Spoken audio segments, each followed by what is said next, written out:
Hello, and welcome to the Trans Agenda, a podcast by Trans Clinique. I'm your host, Nico, and I'm a trans man, and my pronouns are he and they. Every Thursday at 6 p.m. Pacific Standard Time, we'll be right here talking about the Trans Agenda. In this podcast, we'll delve into the unique challenges and experiences of trans folks, highlighting the voices of those who have lived it themselves. We'll explore issues such as navigating medical and legal systems, finding acceptance within family and community, and combating discrimination and violence. Our guests will share their personal stories and expertise, providing valuable insights and perspectives on this often misunderstood aspect of the human experience. Join us as we strive to educate, inform, and advocate for trans rights and visibility. Hello, and welcome to the Trans Agenda. My name is Nico, and I'm your host, and I'm here with Carlita. Hi. Do you want to tell us a little bit about yourself, how you identify, what you do? Yeah, my name's Carlita. My pronouns are they, them. I am a non-binary human, and I'm a yoga instructor and a tattoo artist. Ooh. Do you have any tattoos that you could show us that you've done? That I've done? I have one up here on my thigh that I did. Yeah. So I could take off all of my overalls.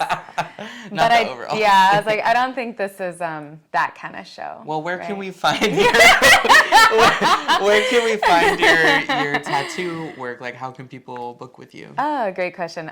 You can book with me on my Instagram at ink.pussy, spelled with an I, not a Y, .tat with two T's at the end. ink.pussy.tat. We love it. Yeah. That's awesome. So I want to know, how did you find that you were non-binary? Like, what made you really be like, oh my God, this is something that I want to publicly identify with. Like, this is who I am. I didn't publicly make a hard shift into neutral pronouns and presenting as vocally forward. I'm non-binary until I was 32, actually. It took a long time for that to figure itself out for me. I did what I like to refer to as my soft launch of being non-binary back in, I think, 2017, 2016, something like that. I started going by neutral pronouns and I started asking people to do that. It just didn't catch on. At the time, I was a performer. I was performing burlesque and go-go dancing at various different like nightlife shows and things like that. And announcers, show hosts, media things like Instagram posts and things like that were marketing for all the shows I was in it just didn't catch on, and so I just kind of gave up. That sucks though. What do you feel like? Do you feel like that's still kind of a thing where people erase non-binary people just for the sake of simplicity in shows and things like that? I think it's unique to everyone's situation. I know for me at the time, I did not feel extremely confident presenting in that way very firmly, so I just didn't correct people very much, which I don't really feel bad about. It's how I felt in the moment, and yeah, that's just kind of how I ended up shaking out, and I was like, okay, it's fine. I can continue to be like a woman lesbian. A woman lesbian person. At the time. I've been there. I know. It's so hard.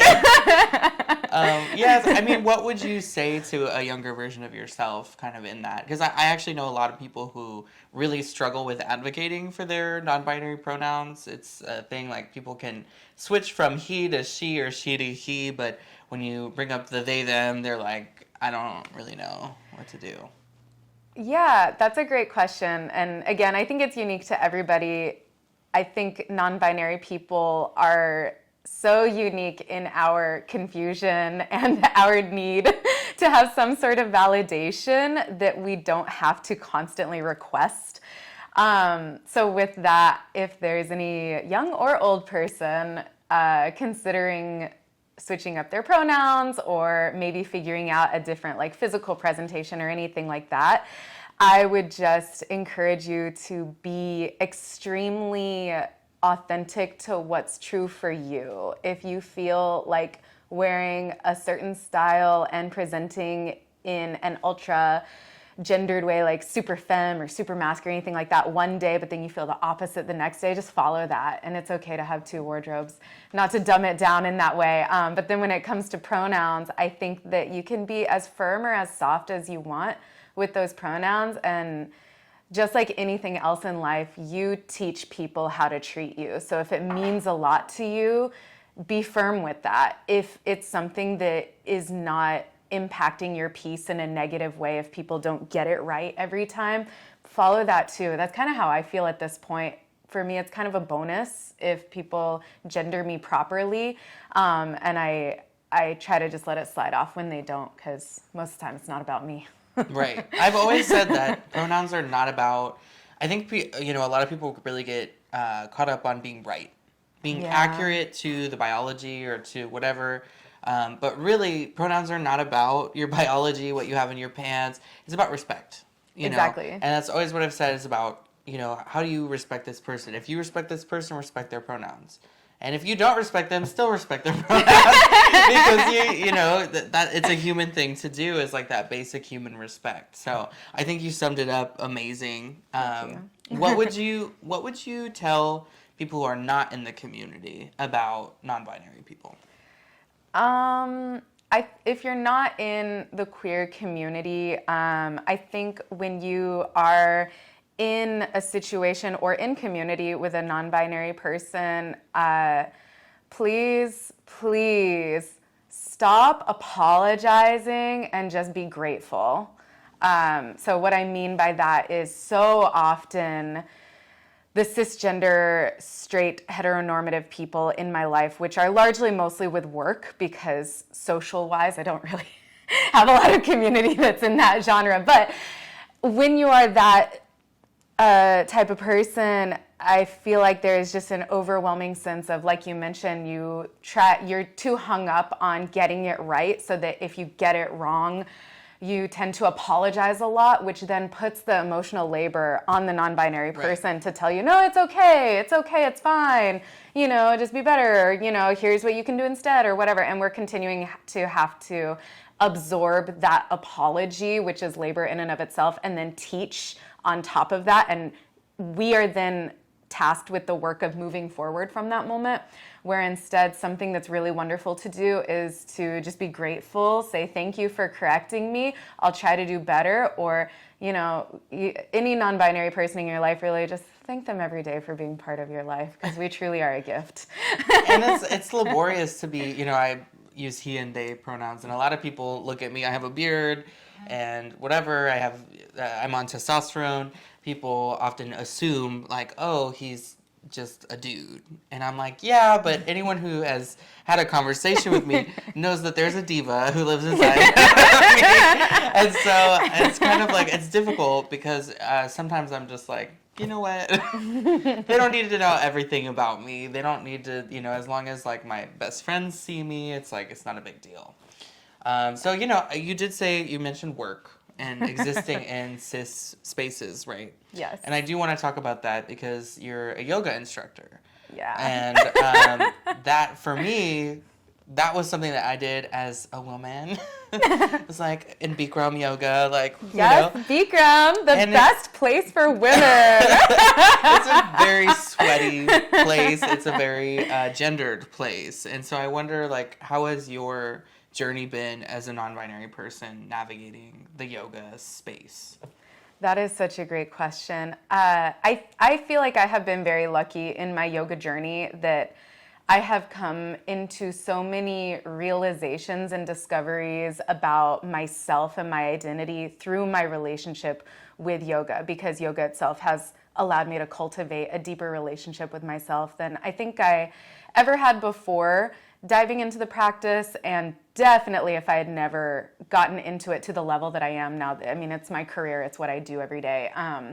So with that, I feel like I have been very privileged with my journey, that I have always felt very empowered to present myself fully as I am. That said, yoga is, like you mentioned, it's an extremely gendered place. It can also be an extremely predatory place. There's a lot of unethical things that happen there for a lot of different reasons that we could go on and on and on about, which, not to shout out another podcast, but if you're into yoga and the problematic things about yoga, listen to Yoga is Dead podcast. It's really great. It's a podcast by two Indian women who just talk about their it's awesome. They talk about, there's an episode called White Women Killed Yoga. There's an episode of teacher training killed yoga. There's so much stuff. Anyways, that's beside the point. But no, that's really cool though, and I love like shouting out other cool podcasts too. But to actually answer the question, I think that a huge part of my purpose in my yoga journey, because I'm not just a practitioner, I'm an instructor, I lead teacher trainings, and I manage yoga studios. So it's not just the 60 minutes that I'm teaching a class that is part of what I do. There's so much other that goes with that. And a huge part of that is creating and promoting a community of inclusion at the studios that I work.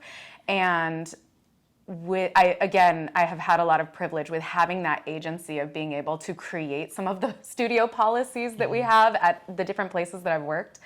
And one of my biggest focuses consistently over time in all the years that I've been doing this is continuing to teach and to train instructors in a perspective that is actively inclusive and not necessarily lumping everyone who is not cisgender, hetero, and straight, everyone who's not that, lumping them into some homogenous category of you have to use trauma-informed language with this group of people. Because, again, there's a lot to unpack with that as well. However, part of deconstructing all of that is consistently putting forward gender-neutral language, consistently training my staff on how to approach injuries, body issue, body image, the issues that students might voice to them, and leading a class that is ethical in all kinds of ways, because there's so many ways to lead a body practice unethically, whether that's physically, making something physically unsafe, making something emotionally unsafe, making a space culturally unsafe. It all happens within that 60 minutes of being on your mat. So that's my main thing that I attempt to go forward with. That was awesome. Continuing to be really, really strict and hard and firm about using very open, inclusive language and constantly leading with empathy, gentleness, and meeting people where they're at without having any assumptions and without creating any sort of narrative, and attempting as much as you can to leave your own feelings as a facilitator and your own reactions to the side, and processing those with the appropriate audience and not with the people who are in your class. Which I love that, because something very difficult to learn sometimes. Even in my job, which I go into acute psychiatric units, and I advocate for people who are in those units, and sometimes the nurses will try to process with me, and I'm like, this in front of the client, and I'm like, this is inappropriate. That we could go on forever about that. So much. But that is like so important, is people who are in positions of power knowing who to process with, right? So that you can actually lead an effective, space. So without getting more into that, what is next for Carlita? What's next for me? The universe is the limit. I have a lot of things that I'm really excited for this year. Potentially relocating / definitely relocating. More on that later, maybe. Relocating to a different city, teaching hopefully at more studios, maybe teaching some travel yoga gigs, which are something that I find so much fun. I taught at a festival this summer you were there as well, which was great. So cool to bring the practice into spaces where it often is not included in a empowered way. So yeah, bringing more yoga to the world, and then maybe also bringing some more artwork into the world too. Ooh, I love that.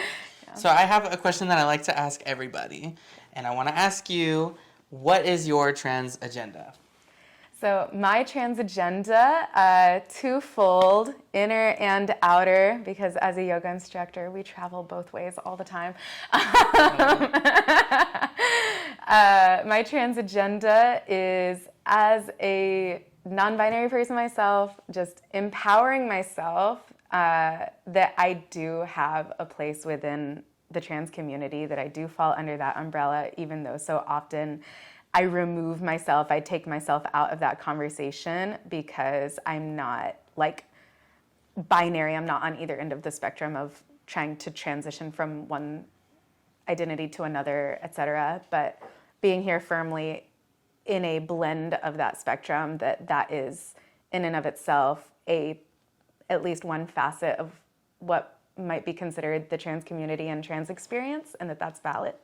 That wasn't me getting choked up. I was just, my throat's dry. And that's valid. Yeah. I'm confident, okay? Yeah. Boys don't cry. And then the second part of my trans agenda is that I would highly encourage and empower non-binary people, whether you are confident in your non-binariness or if it's something that you're still figuring out, still discovering, and still actively experiencing and creating through and following through with that, to be confident in your own confusion. People often label us as just confused, and we can take that as a dig or we can use it for good. So be confident in your own confusion. It has a place, it has a purpose, and it can create something beautiful. Awesome. Well, thanks so much for joining us. Thank you. Thanks for having me. Yeah. Trans individuals face unique challenges every day. From accessing healthcare to navigating legal systems, it is crucial that we work towards creating a society that is inclusive and supportive of people of all gender identities. This means advocating for policies and practices that prioritize the health and well-being of trans individuals, as well as challenging discriminatory attitudes and behaviors where they exist. By coming together to support and uplift trans voices, we can create a brighter and more equitable future for everyone. Thank you for listening, and let us continue to work towards a world where trans individuals can thrive. Follow us on all social media platforms @transclinique, and don't forget to like this video and hit the subscribe button.